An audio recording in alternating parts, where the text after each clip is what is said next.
ફરી એકવાર અદ્યતન અને સુવિધાપૂર્ણ ગુજરાતના જે લોકો છે તેઓને ઘર આપવા બદલ સરકારશ્રી આપનો અમે હૃદયપૂર્વક આભાર માનીએ છીએ. પ્રધાનમંત્રી આવાસ યોજના હેઠળ મળેલ ભેટ માત્ર એક ઘર નથી, પણ તે આશા અને ખુશીની અભિવ્યક્તિ છે, જેના થકી અનેક પરિવારોના જીવનનો નવો અધ્યાય શરૂ થયો છે. અને તે પરિવારો પોતાનો અંતરનો ઉમળકો માનનીય પ્રધાનમંત્રી સાથે સંવાદ દ્વારા વ્યક્ત કરવા ઉત્સુક છે. સૌપ્રથમ માનનીય પ્રધાનમંત્રી શ્રી સાથે સંવાદ કરશે મોરબી જિલ્લાના નાના ખીજડીયા ગામના શ્રીમતી ગીતાબેન છગનભાઈ ચૌહાણ. ગીતાબેન નમસ્કાર. નમસ્તે સાહેબ, જય શ્રી નમસ્તે સાહેબ, જય શ્રી રામ સાહેબ. ગીતાબેન જય શ્રી રામ. જય શ્રી રામ. ગીતાબેન આખું પરિવાર બેઠું છે તમારું તો. અરે સાહેબ, આજ તો મારે બહુ ખુશીનો માહોલ છે સાહેબ. આજ તો તમારા સાથે વાત કરવા મને મળી છે સાહેબ, તો એવું મને આનંદ મળ્યું છે. તો મને એમ થાય કે ઓહો, આજ તો સાહેબે મને બહુ આમ સાહેબ એવું મને બધી સાહેબ મળી ગઈ છે કે મારે ભગવાન સાથે વાત થતી હોય સાહેબ. જરા ગીતાબેન તમારી બધી ઓળખાણ આપો. મારું નામ છે ગીતાબેન છગનભાઈ ચૌહાણ. મારું ગામ છે નાના ખીજડીયા, ટંકારા તાલુકો, જિલ્લો મોરબી. નહીં, ઘરમાં કેટલા લોકો છો, શું કરો છો, મકાન કેવું બન્યું, કેટલા સમય લાગ્યો, બીજી તમને સરકારની કંઈ લાભ મળ્યા હશે, જરા આમ સમજાવો ને મને. સાહેબ મારે બધોય પણ લાભ મળ્યો છે. મને સરકાર તરફથી મફત પ્લોટ મળ્યો છે. પ્રધાનમંત્રી આવાસ યોજનામાં મેં મારું મકાન બનાવ્યું છે. મારું સપનાનું મકાન બન્યું સાહેબ. અને મારા છોકરા મારા બાળકો હું પણ બહુ ખુશ રહી છું સાહેબ. અને મારી દીકરી પણ ડેન્ટલનું ભણે છે. બીજી એક દીકરી છે કોલેજ કરે છે, અને એક દીકરી છે એ આપણે અજંતામાં જાય છે. અને મારો દીકરો છે શિક્ષક તરીકે પ્રાઇવેટ નોકરી કરે છે સાહેબ. તો તમારા ઘરમાં તો કમાણી જોરદાર હશે. સાહેબ એમાં એવું છે કે દીકરીઓ ભણે છે, એને આપણે શિક્ષક તરીકે તમે બધે જે આપો છો યોજના સ્કોલરશીપ બધી આપો છો એ મળે છે. અને મારી એક દીકરી છે અજંતામાં જાય છે, અને મારો દીકરો પણ એ સરકાર પ્રાઇવેટ નોકરી કરે છે સાહેબ. એટલે દીકરાને શું ભણાયો તો? હા સાહેબ. કેટલું ભણાયો દીકરાને? દીકરાને કોલેજ કરાવેલો છે સાહેબ. કોલેજ કરાવી દીધી. તો હવે તો છોકરાઓ બધા લગ્ન કરવા જેવા થઈ ગયા છે. અરે સાહેબ, હવે તો મકાન તમે આપ્યું પછી તો બહુ માંગાઈ પણ સારા આવે છે સાહેબ. બહુ માણસો પણ સારા બોલાવે છે અમને. એમ એટલે તમને હવે તમારી બરાબર જેવું જોઈતું હશે એવું ઘર મળશે એવું લાગે છે મને. એટલે દીકરીઓ સુખી થશે. બધી સાહેબ તમારા બધે આભાર છે કહેવાય સાહેબ બધો.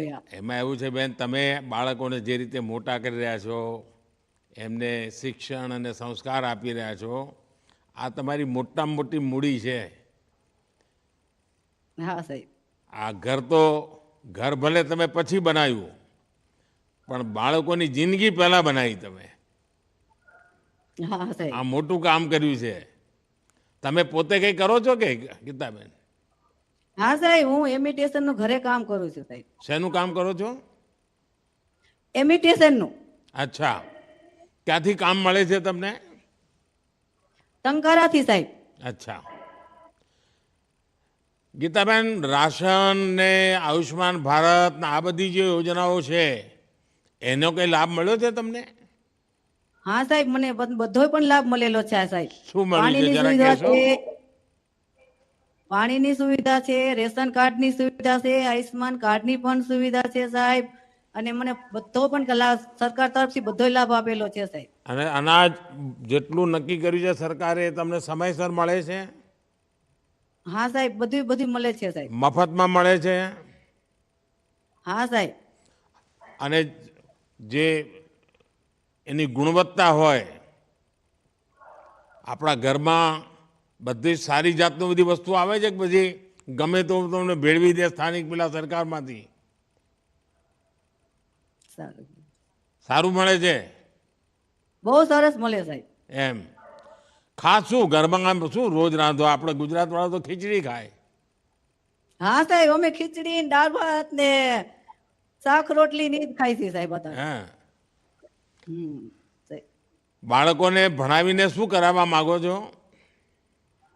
સાહેબ આ બેન છે મારે જામનગર ડેન્ટલ કોલેજમાં છે, એને ડોક્ટર બનાવવા માંગુ છું સાહેબ. વાહ, અને મારો દીકરો છે એને પણ મને એમ થાય કે સરકારી નોકરી એક સારી આવી જાય.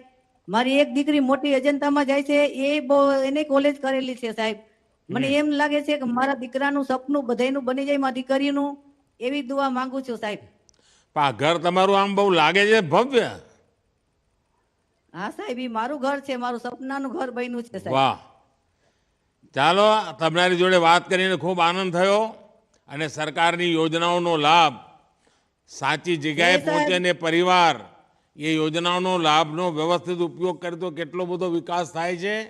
એ ગીતાબેન એમની દીકરી ડેન્ટલ કોલેજમાં ભણતી થઈ ગઈ, દીકરો ભણીને શિક્ષક થઈ ગયો, દીકરી અજંતામાં કામ કરે છે. એટલે આટલી બધું તમે આમ સંતોષ થાય, કોઈને પણ જોઈને આનંદ થાય. ચલો, ગીતાબેને છોકરાઓને એટલા સંસ્કાર આપ્યા, મોટા કર્યા, અને હવે ઘર સરસ મળી ગયું એટલે છોકરાઓને પણ સારા ઘર મળી જશે. ચાલો, મારા તરફથી તમને ખૂબ ખૂબ શુભકામનાઓ. ધન્યવાદ. હા સાહેબ, તમારો પણ બહુ આભાર. તમને ભગવાન બહુ સુખી રાખે સાહેબ, અને બહુ જ તમને આનંદ મળે સાહેબ. અમારા બધા એવા આશીર્વાદ છે સાહેબ. બસ, માતાઓ બહેનોના આશીર્વાદ તો મોટી તાકાત છે મારી. હા સાહેબ. ચાલો, આગળ કોણ છે હવે? મોરબી પછી વાપીના લાભાર્થી હેમાબેન જગદીશભાઈ પટેલ માનનીય પ્રધાનમંત્રી શ્રીની સમક્ષ સંવાદ દ્વારા પોતાની લાગણી વ્યક્ત કરશે. હેમાબેન.